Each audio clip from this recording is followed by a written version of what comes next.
পিডিস math ক্লাসে সকলকে স্বাগত। আজ আমি ক্লাস 12-এর থার্ড সেমিস্টারের একটা 15 নম্বরের মক টেস্ট পেপার নিয়ে আলোচনা করব।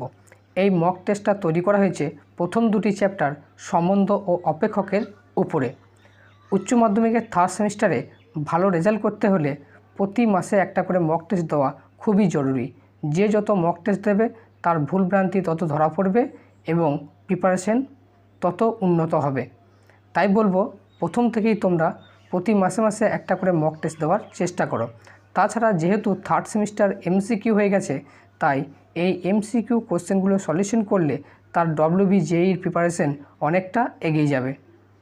তোমরা এই মক টেস্টের প্রতিটি প্রশ্ন তোমরা দেখো এবং ভিডিওটি পজ করে তোমরা উত্তর দেওয়ার চেষ্টা করো। আমি এই মক টেস্টের উত্তর বা অ্যান্সার কি আমি কমেন্ট বক্সে পিন করে দেবো, সেখান থেকে তোমরা মিলিয়ে নেবে কার কত স্কোর হলো এবং সবার স্কোর তোমরা কমেন্টের মাধ্যমে জানাতে ভুলবে না। তাহলে শুরু করা যাক আজকের মূল আলোচনা।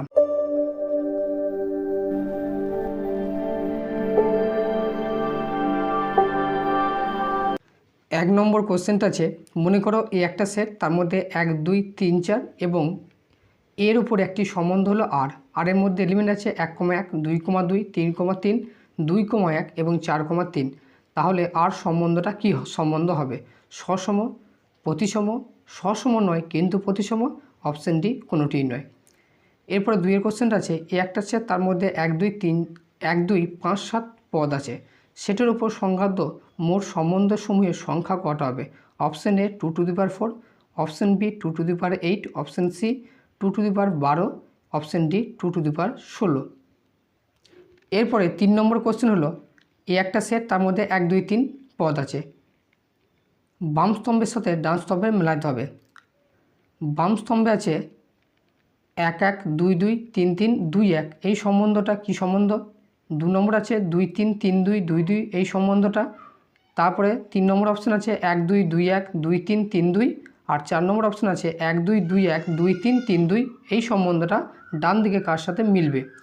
ডান দিকে অপশান এতে আছে প্রতিসম সংক্রমণ কিন্তু সসম নয়, অপশান বি সংক্রমণ কিন্তু সসম এবং প্রতিসম নয়, সিতে আছে সসম সংক্রমণ কিন্তু প্রতিসম নয়, ডিতে আছে প্রতিসম কিন্তু সসম ও সংক্রমণ নয়। তাহলে বাম দিকের সঙ্গে ডান দিকে মেলাতে হবে, মিলিয়ে কোনটা হবে দেখাতে হবে। Option A, option B, option C এবং অপশান ডি, এই 4টে অপশানের মধ্যে কোনটা হবে? এরপরে 4 নম্বর কোশ্চেন আছে, এ একটা সেট, তার মধ্যে 1 2 3 4 5 6 7 এবং বি একটা সেট, তার মধ্যে 1 4 7 পদ আছে। আর হলো এ থেকে বি এর মধ্যে একটা সংঘাত, একটা সম্বন্ধ, যেখানে আর সমান দেওয়া আছে সেই সমস্ত x, y such that x greater than y, অর্থাৎ প্রথম পার্টটা বড়, দ্বিতীয় পার্টটা ছোট, যেখানে এক্সটা এর পদ, ওয়াইটা বি এর পদ। তাহলে আর এর ক্ষেত্র হবে কোনটা? Option A 1 2 4 7, option B 1 4, option C 2 3 4 5 6 7 এবং অপশান ডি 1 4 7। এরপরে 5 কোশ্চেন আছে, এফ একটা mapping such that natural number থেকে ন্যাচারাল নাম্বার মধ্যে চিত্রণ যা নিম্নরূপে সংজ্ঞাত। এফ এক্স সমান x প্লাস 1 হবে যখন এক্সটা বিলংস টু কিউ এবং অযুগ্ম, এবং x মাইনাস 1 হবে যখন এক্সটা বিলংস টু এন এবং যুগ্ম। তবে এই চিত্রণটা কী চিত্রণ হবে? অপশান এ 1 1 অন্তচিত্রণ, অপশান বি 1 1 উপরচিত্রণ, অপশান সি বহু এক উপরচিত্রণ, অপশান ডি বাইজেক্টিভ চিত্রণ। এরপরে 6 নম্বর কোশ্চেন হলো, একটা বিবৃতি দেওয়া আছে, 1 F such that natural number থেকে ন্যাচারাল নাম্বার চিত্রণ যা এফ এক্স সমান 3x দ্বারা সংজ্ঞাত। এটি একটি একক চিত্রণ কিন্তু উপরি চিত্রণ নয়। আর বিবৃতি 2 আছে, F such that real number থেকে রিয়েল নাম্বারের মধ্যে একটা চিত্রণ যা এফ এক্স সমান x³ প্লাস 3x দ্বারা সংজ্ঞাত। এটি একটি বাইজেক্টিভ। তাহলে অপশান এতে আছে 1 নম্বর বিবৃতি সত্য কিন্তু 2 নম্বর মিথ্যা, অপশান বিতে আছে 1 মিথ্যা 2 সত্য, অপশান সি আছে 1 ও 2 উভয়ই বিবৃতি সত্য, অপশান ডি আছে 1 2 উভয় বিবৃতি মিথ্যা। এরপরে 7 নম্বর কোশ্চেন হলো, F such that natural number থেকে ডি একটা সেটের মধ্যে চিত্রণ যা এফ এক্স সমান 2x প্লাস 3 দ্বারা সংজ্ঞাত। তাহলে এফ অপেক্ষকটা কীরকম হবে? ইনজেক্টিভ হবে না, বি আছে ইনজেক্টিভ কিন্তু সাবজেক্টিভ নয়, সিতে আছে সাবজেক্টিভ হবে না, অপশান ডি আছে সাবজেক্টিভ। এরপরে 8 নম্বর কোশ্চেন হলো, F such that A to B অপেক্ষকের বিপরীত অপেক্ষকের অস্তিত্ব থাকবে যদি অপেক্ষকটি ড্যাশ হয়। অপশান এ বহু এক অপেক্ষক, অপশান বি অন্তচিত্রণ, অপশান সি উপরিচিত্রণ, অপশান ডি বাইজেক্টিভ অপেক্ষক। এরপরে 9 number question, F such the natural number থেকে জেডের মধ্যে ইন্টিজার সেটের মধ্যে একটা অপেক্ষক ডিফাইন করা আছে এফ অফ এক্স সমান এক্স স্কোয়ার দ্বারা। তাহলে এফ ইনভার্স হলো ইকুয়ালস টু ড্যাশ। এর উত্তর হবে কোনটা? Option A 4, option B -4, option C +-4, option D 256।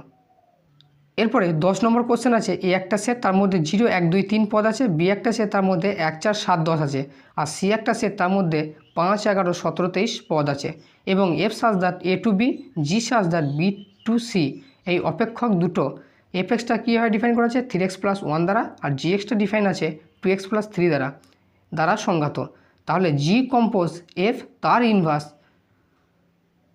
ব্র্যাকেটের মধ্যে আছে 11, এর ভ্যালু কত? Option A 1/76, option B 1/71, option C 4, option D 1। এরপরে 11 নম্বর কোশ্চেন আছে, F such the real number থেকে রিয়েল নাম্বার একটা ম্যাপিং ডিফাইন করা আছে এফ অফ এক্স সমান এক্স স্কোয়ার দ্বারা। তাহলে বাম দিকের স্তম্ভের সঙ্গে ডান দিকের স্তম্ভের মেলাইতে হবে। বাঁ দিকের স্তম্ভে কী আছে? 1 নম্বর আছে এফ ইনভার্স 25, 2 আছে এফ ইনভার্স 5, 3 নম্বর আছে এফ ইনভার্স -5, 4 নম্বর আছে এফ ইনভার্স 0। ডান দিকে বি স্তম্ভে আছে এতে আছে -5,5, বি অপশান আছে 0, সি অপশান আছে -√5, √5, আর অপশান ডিতে আছে 5। এবার বাম দিকের সঙ্গে ডান দিকের মেলাতে হবে। এখানে 4টে অপশান আছে, 4টে অপশানের মধ্যে কোনটা হবে? এরপরে 12 দাগে কোশ্চেন আছে, মনে করো একটা modulus function F such that R থেকে আর যা ডিফাইন করা আছে F of X equal to mod X দ্বারা। তাহলে এফ অপেক্ষকটা কেমন হবে? অপশান এতে আছে এফ অপেক্ষকটা একক, অপশান বিতে আছে সাবজেক্টিভ, অপশান সিতে আছে ইনজেক্টিভ এবং সাবজেক্টিভ, আর ডিতে আছে ইনজেক্টিভ এবং সাবজেক্টিভ দুটোই নয়। এরপরে 13 দাগে কোশ্চেন আছে, মনে করো এফ সাজ দ্যাট আর থেকে আর এর মধ্যে একটা ম্যাপিং এবং জি একটা ম্যাপিং যেটা চেষ্টা হয়েছে আর থেকে আর এর মধ্যে। অপেক্ষক দুটি যথাক্রমে এফ অফ এক্স সমান এক্স স্কোয়ার এবং জি এক্স সমান এক্স + 3 দ্বারা সংজ্ঞাত।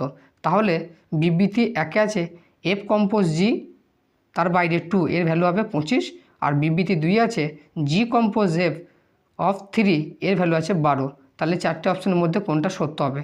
অপশান এতে আছে বিবৃতি 1 সত্য, বিবৃতি 2 মিথ্যা, অপশান বিতে আছে 1 বিবৃতি মিথ্যা, 2টা সত্য, সিতে আছে 1, 2 উভয়ই সত্য, অপশান ডিতে আছে 1, 2 উভয়ই মিথ্যা।